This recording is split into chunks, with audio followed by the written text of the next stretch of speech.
Özəlləşdirmə çeklərini ümidlə saxlayanlar, ruhdan düşməyin. Cənab Prezident tezliklə xüsusi göstəriş verəcək. Bu problemi kökündən həll edəcək. Bunun üçün biz nə etməliyik? İndi sizə deputatların və vəkillərin məsləhəti ilə Cənab Prezidentə yazılmış məktubu necə göndərmək lazım olduğunu bildirəcəm. Bu ekranda gördüyünüz 070 304 05 21 nömrəli telefona WhatsApp vasitəsilə öz adınızı yazıb göndərin. Sizə həmin məktub hazır vəziyyətdə göndəriləcək. Siz sadəcə çap edib öz adınızı və ünvanınızı əlavə edəcəksiniz. Ailə üzvləriniz, qohum və ya dostlarınız da, tanışlarınız da qoşulub imza ata bilər. Məktuba bir ünvan yazmaq kifayətdir. Məktubu poçtdan çatdırılma qaydalarına uyğun olaraq göndərmək vacibdir. Poçt qəbizlərinizi mütləq şəkildə özünüzdə saxlayın. Dostlar, hamımız bu məktubu göndərsək, minlərlə müraciəti heç vaxt Cənab Prezidentdən gizlədə bilməyəcəklər. Biz hamımız bu məktubu yola salsaq, tezliklə haqq-ədalət bərpa olacaq. Əgər cavab verilməsə və Konstitusiya Məhkəməsinə göstəriş göndərilməsə, onda yığışıb müraciət qəbzi ilə prezident aparatına gedib cavab tələb edəcəyik. Dostlar, paylaşın, hamı bilsin. Yaddan çıxarmayın. Haqq verilmir, haqq tələb olunur. Kim məktubu özü göndərə bilmirsə, dostlarından və ya qohumlarından xahiş etsin. Nə qədər çox müraciət olarsa, haqq-ədalət bir o qədər də tez bərpa olar. Özəlləşdirmə çekləri qrupunun ağsaqqalları adından sizdən çox xahiş edirik. Hamı bu müraciəti Facebookda özəlləşdirmə çekləri qrupunda bugündən etibarən başlayaraq hər gün paylaşsın, öz-özümüzə köməklik edək. Artıq hamınız bilirsiniz ki, özəlləşdirmə çeklərinin istifadəsini dövlət tərəfindən 5 dəfə uzadılması barədə olan dələduzluq və nağıldır. Bunlar hekayədir. Çünki qanunla çeklər müddətsiz olaraq bütün özəlləşdirmə dövrü üçün ödəmə vasitəsidir.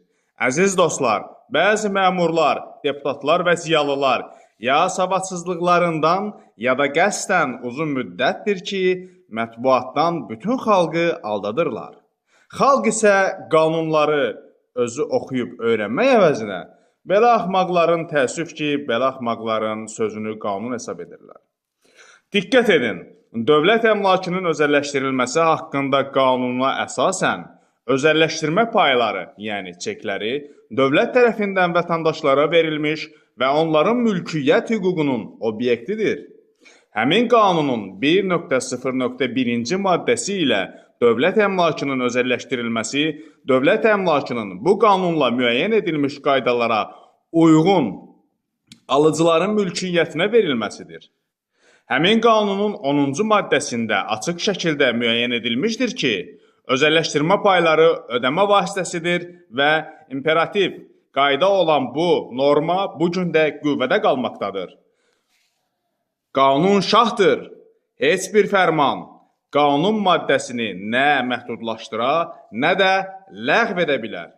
Prezidentə olan bu müraciət Ulu Öndər Heydər Əliyev rəhmətə gedəndən 6 ay sonra Ramiz Mehdiyevin və oliqarx məmurların hiləsi və xəyanəti ilə Cənab Prezidentin etibarından sui-istifadəsi nəticəsində imzalandırılmış Azərbaycan Respublikası Prezidentinin 75 nömrəli fərmanının tətbiqi nəticəsində yaranmış hüquqi vəziyyət ilə bağlıdır.